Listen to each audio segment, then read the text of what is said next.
Hi, 7th graders. This is Mrs. Myers with a review of your study guide for Unit 4, Proportional Reasoning.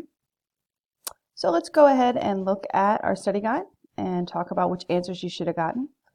Part 1, ratio tables. We're going to look at how we complete ratio tables by looking at the relationships between the numbers either going horizontally, going across, or going vertically up and down.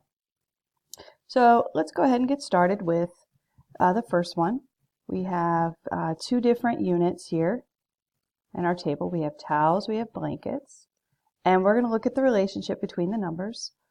So the first thing that I notice here is that there's a relationship between 7 and 14, and I know that 7 times 2 is 14. So I can see that this would also be, there needs to be a times 2 relationship here. So the number times 2, that would give me 8, would be 4. All right, now I'm going to look for another relationship in the table. Now that I've completed that one, I can look at the relationship between 8 and 16. Again, that's a times 2 relationship. We're doubling the number, so I'm going to multiply 14 times 2, and I get 28. All right, we're going to jump down to the one on the bottom. We're looking at burgers and hot dogs are our two different units. Burgers, hot dogs. So I'm going to look for the relationship between, I see very easy here, 5 and 10, again a times 2 relationship. So I'm going to double 3. I'm going to make that times 2 to get 6. So now I'm going to go to 9. If I'm looking at the relationship between 6 and 9, that may not be as clear. So I can go back to another place in my table and I can look at the relationship between 3 and 9. And the relationship between 3 and 9 would be times 3. So I can apply that relationship to the 5, multiply that times 3, and then it'll give me an answer of 15. Let's look at the one on the right. It's going a different direction. This time the numbers are going vertically. So this one says that your neighbor pays you $17 for every 2 hours, and that's what we have here in the table. And you work for 8 hours on Saturday, and it's asking you how much your neighbor owes you, and that's what you're going to fill in right there on the table. So I'm going to look at the table and see if I discover any relationships, and I do see a relationship here. So that's a times 2 relationship, 2 to 4. So I'm going to apply that relationship here, and I'm going to multiply 17 times 2, and I get 34. Now I'm looking at the relationship between 4 and 8. Or I could look at the relationship between 2 and 8. So 2 and 8, there's a relationship. 4 and 8, there was a relationship. 4 and 8 is easier because it's a times 2. Multiplying that by 2, so I'm going to multiply 34 times 2, and I get 68. So that means if I work for 8 hours, if I work for 8 hours on Saturday, I'm going to make $68. All right, we started our unit with ratio tables, but then we quickly moved on to writing and solving proportions. So we're going to get going with part 2. And we have the steps here on the side, and I'll refer to them as we go. The first problem we have here, Carl can flip 3 water bottles in 1/8 of a minute. At that rate, how many bottles can we expect him to flip in 1 minute? So the one thing that we should do first, and I know it's a circle, but I'm gonna highlight. I'm gonna highlight my numbers. I have 3, I have 1/8, and then I have 1. So that's the first thing, and I know that there's going to be a missing number, and that would be how many bottles. I'm trying to figure out how many bottles. So now what I'm going to do is I'm going to go ahead and underline the things that I'm comparing. So what I'm comparing bottles and minutes. So I have bottles and minutes. And now I'm going to set up my proportion. I'm going to label it. So I'm going to have bottles and minutes. And I can set it up like this, so I know where to put my numbers. And so from the problem, Carl can flip 3 bottles and 1/8 of a minute. And how many bottles? Okay, it says how many, and I don't know. So if I don't know, I'm going to use a variable, which I just put in the wrong place. That should be, no, that's correct. How many bottles would be X, and then the number of minutes, we know right here, is going to be 1. Now we have a proportion and we can solve it. We can solve it right there in the box. So we're going to use our cross product strategy, and I'm going to multiply 3 times 1, and then I'm going to divide that by 1/8. Okay, you could also write the equation 3 equals 1/8 x, and then divide both sides by 1/8. But we've looked at this strategy in class. It's a little more efficient. And so I'm going to bring up my Desmos calculator. Oops, where'd it go?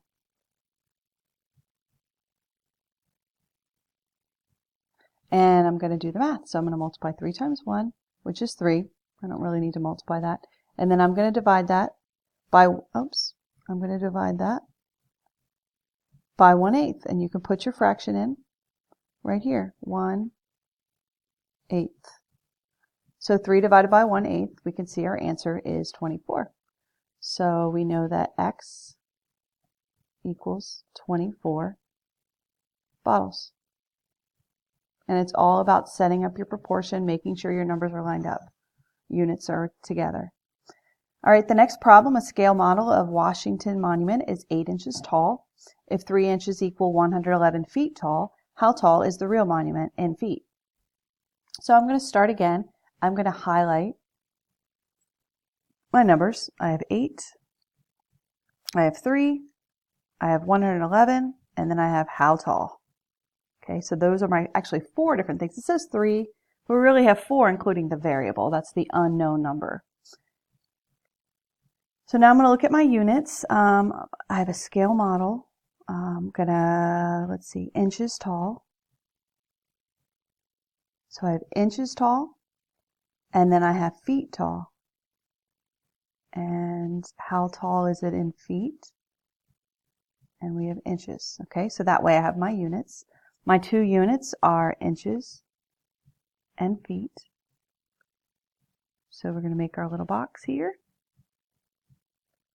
and take back a look at our problem, and it says the monument is 8 inches tall, and it says this right here is the scale model. So we're going to have 3 inches that equal 111 feet. That's our scale. So we're going to put our scale on this side. 3 inches equals 111 feet. And what I'm trying to figure out is how tall is the real monument in feet. So then I'm going to put an X here to get the real monument. And then again, I'm going to use my cross products. I'm going to multiply 8 times 111, and then I'm going to divide by 3. I'm going to grab my Desmos again, clear it out, move it over here. 8 times 11, and then I'm going to divide that by 3. Oops. I'm going to go to the next line. I'm going to click on answer, and then I can divide by 3. And then the answer is 29.3.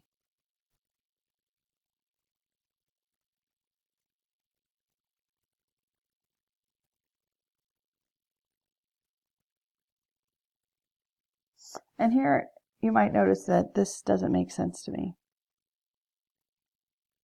The real monument.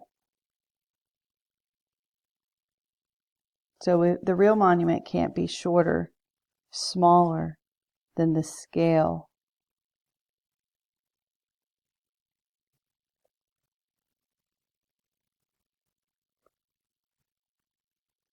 All right, I was looking at my answer. It wasn't reasonable. This could happen to you, so it's an important step.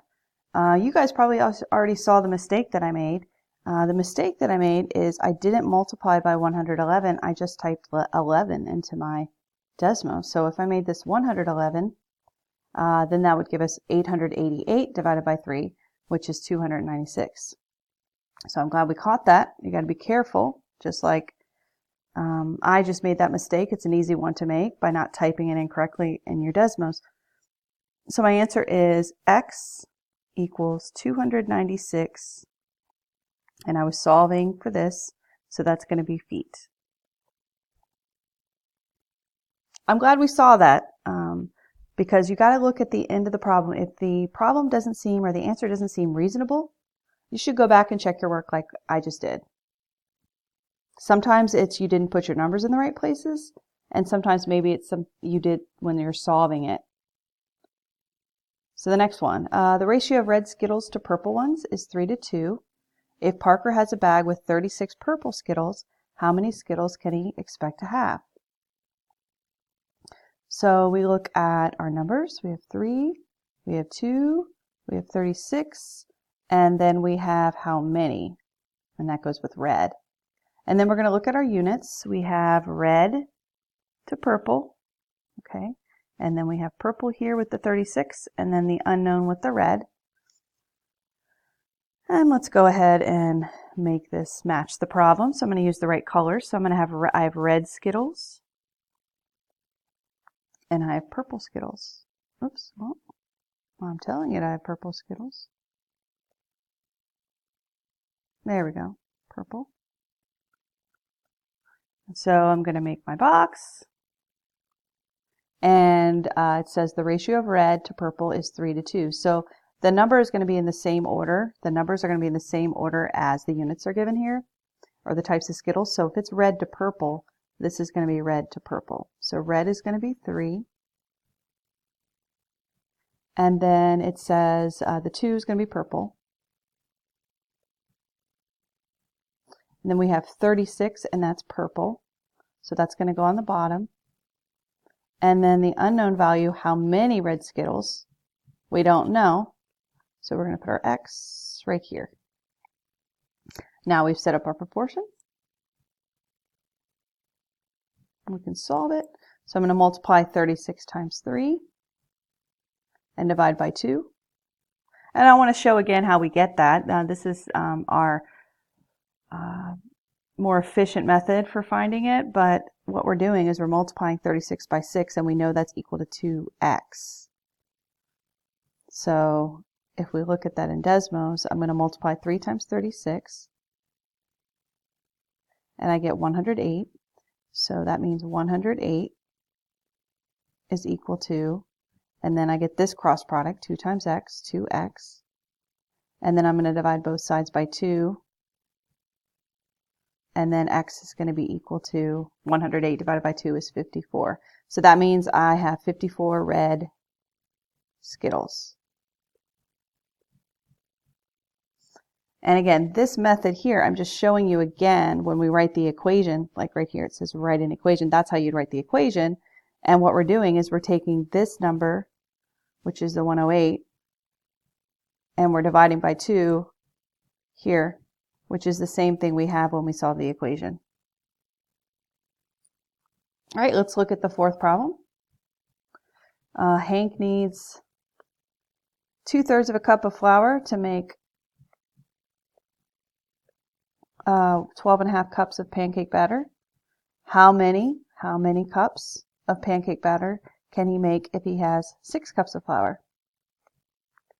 So let's go in and find our units, set up a proportion. So our units are cups. Ooh, cups of flour. Okay, so they're both cups.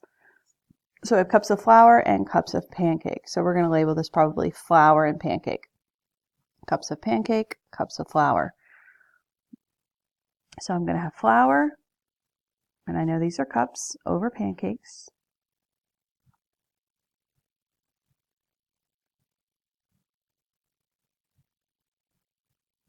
And so it says 2/3 cups of flour to make 12.5 cups of pancakes. And then how many cups of pancakes? If I don't know how many cups of pancakes, okay, so this X is going to go down here because that's the unknown, cups of pancakes. And then my 6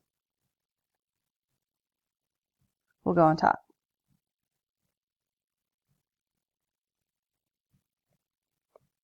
thickness keeps changing. Okay, so now I'm going to do my cross products. So I'm going to multiply 6 times 12.5. I'm going to divide that by 2/3. So fractions are pretty easy to put into our Desmos calculator. So I'm going to take, I'm going to start with the fraction. Oops, clear all this out.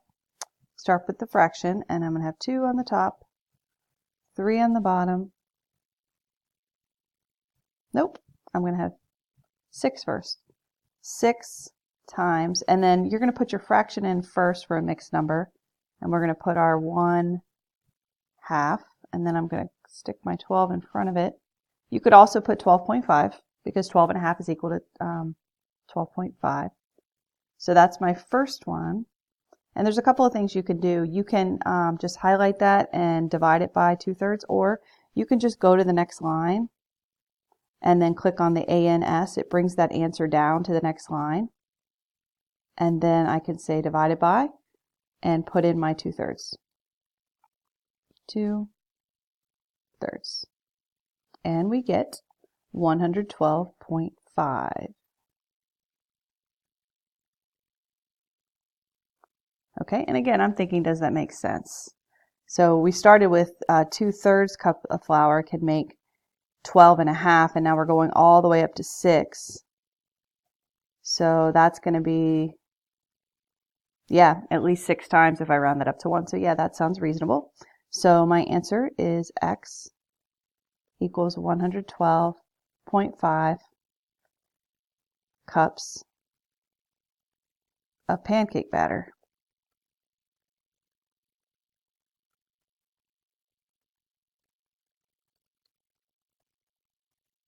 All right, let's go on to the next part of our study guide.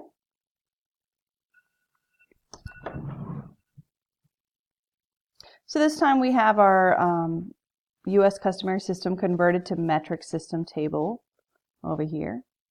And we're going to use this to get some of the numbers for writing our proportions. So let's go ahead and get started. If Penny has 4 gallons of gas in her car, about how many we don't know, liters does she have? So at this point you might say, well, I only have one number and then one unknown, and I need 4 things to write a proportion. So at this point, you're going to go through and look at your table. But first, I'm going to look at what my units are. I have gallons and I have liters. So I'm going to look over here at my table and gallons and liters. So I'm going to look here and find it. It's right here.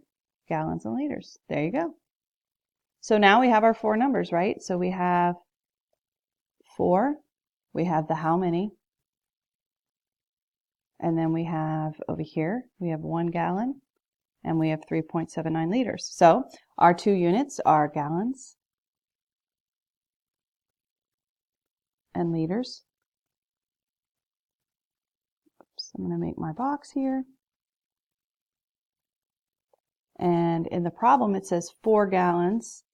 About how many liters does she have? So we're comparing the 4 gallons to how many liters. So I can go ahead and just fill that in. 4 over X, because the how many I don't know, so I'm going to use X.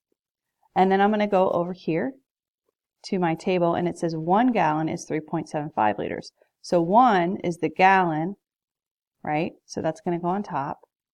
And then 3.79 liters goes on the bottom. Now we just use our cross products.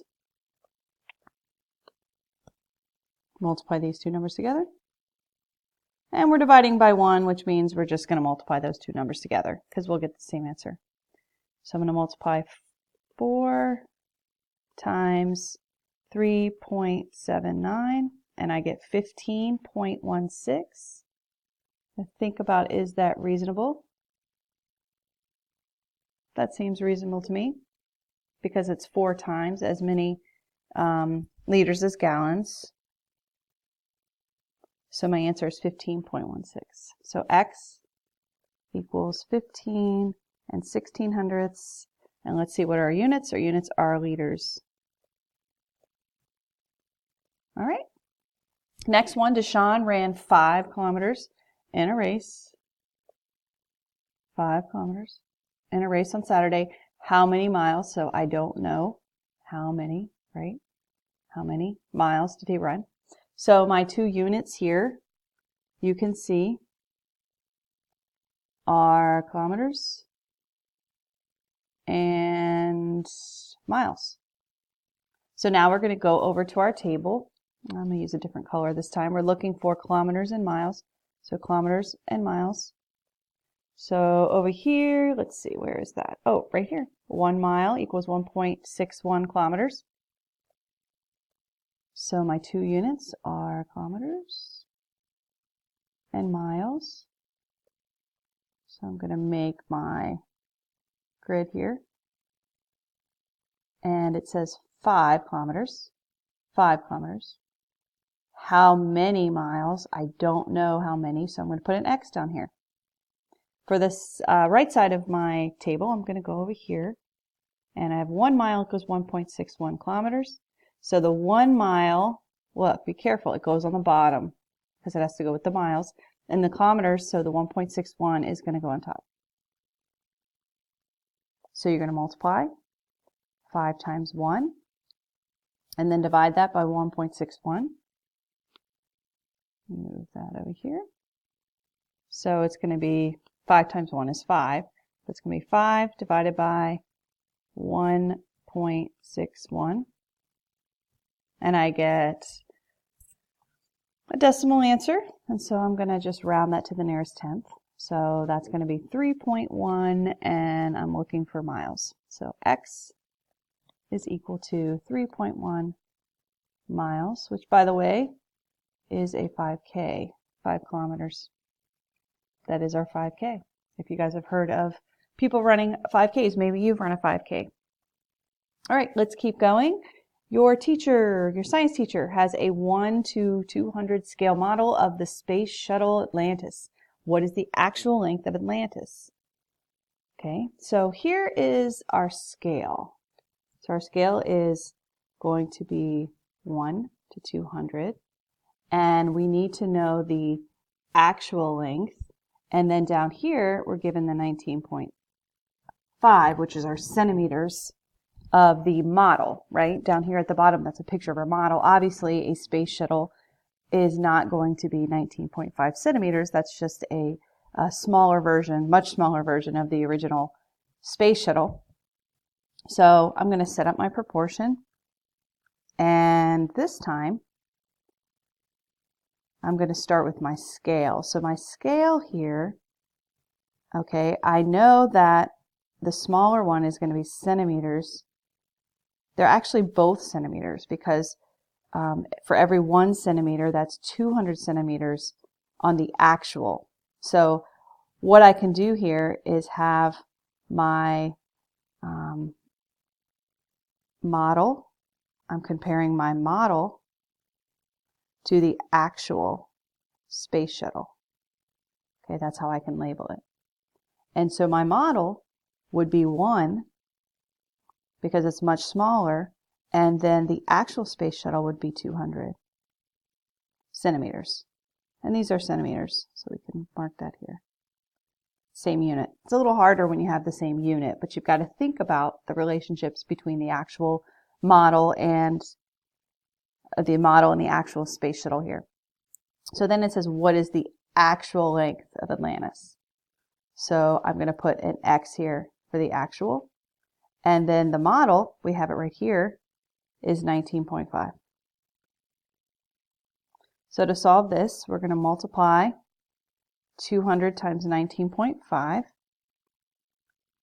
So we've got, and then we're going to divide by 1, right? And that means we can just keep that answer. So I'm going to multiply 200 times 19.5. And I get 3,900. That seems reasonable. That's really big. Much bigger than 200 centimeters or 1 centimeter. So our answer, or 19.5 in the model. So our answer is going to be X is equal to 3,900 centimeters. So that's our answer. Next problem, a 15-foot tall statue. 15-foot tall statue casts an 18-foot shadow. Again, we have the same units, but we're going to have to think about the statue versus the shadow, or actually the man versus the statue. And a man nearby is 6.5 feet tall, and we're trying to figure out how long is his shadow. So for this one, we have actually two different types of units with these problems. So I'm going to show you how to set it up here. We have a statue and we have a man. And the other thing we have is we're comparing shadows and shadows. Okay, so let's set it up this way. Let's say we're comparing the statue over here and then the man over here. And then we have their actual height. So let's just put HT for height. And then over here is going to be their shadow. So it tells us a 15-foot statue, 15-foot tall statue, right? So that's the height of the statue. And it casts an 18-foot shadow. We're going to put the 18 down here. A man nearby is 6.5 feet tall, so that's his height. And what we don't know is how long is his shadow. So we're going to put an X there. And now we're going to use our cross products. We're going to multiply 6.5 times 18 and divide by 15. So I'm going to bring out my calculator and multiply. I'm going to go ahead and just put 6.5 here, guys, because I know 6.5 is 6.5 times 18, and I get 117. I'm going to go to my next line, click on answer. It's going to bring down that 117, and I'm going to divide by 15. And I get 7.8. So that means the man's shadow is 7.8 feet. So X equals 7.8 feet. And that's going to be the man's shadow. All right, let's look at part 3 of our study guide. We're looking for the proportions that could be used to solve the following problem. So I like the steps here that we have. We're going to create our own proportion, and then we're going to find our cross products. And then you're going to look for all of the other proportions that have the same cross products, even those that are equivalent proportions. And there are tons of ways to write the proportions. Just because the one you wrote isn't an option doesn't mean it's wrong. So we're going to set this up. My numbers are 1, 6, 3, and then how tall. So my units, I know I'm highlighting and circling in a different order, but so my units are inches and yards. I'm going to set this up. So it says 1 inch is equals to 6 yards. And then the model plane, 3 inches tall. Okay, so that's inches. So because it's another model problem, but because it's giving us the units, the inches and yards, it's a lot easier to set up. They're not both centimeters like the last problem. So the model plane is 3 inches tall. Then how tall is the real plane? And we know the real plane is in yards, which is X. So for this, we don't even need to solve it. We could just look for our cross products. So we're looking for 18, and then we're looking for 1x or x. Okay, so that's the proportion that we solved. Now we're going to look at the answers that we have here. We have 3 and we have 6x. That's not right. We have 3x and we have 6. Nope. Next one down here, we have 6x and we have 3. That's not the same as what we have. We have 18 or 6 times 3 and 1x. This one, again, we have 6x and 3. Doesn't work. The next one down here, I'm starting to see it. You see our cross product, the 6 times 3. We have 6 times 3 here, and then we have our 1x. So we have our 18, and we have our x there. So this is definitely going to be an answer. Now let's check the last one. We have 6 times 3 again, it's just written differently. We have the same cross product. We have that 18, and then we have the 1x. So we have two possible answers here. They're just written differently, and they match the one we have here. Next problem, we're going to set up our proportion. Our numbers are 2 and 25.98, and then look here, it says 5 shirts. As part of a spring clearance, a men's store put dress shirts on sale, 2 for $25.98. How much will a businessman pay if he buys 5 shirts? So here we need to set this up. So it's going to be shirts and cost.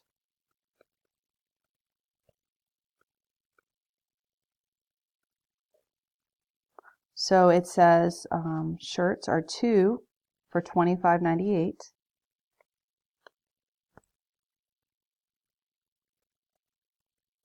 And over here it says how much. Forgot to highlight that. How much? That's cost, right?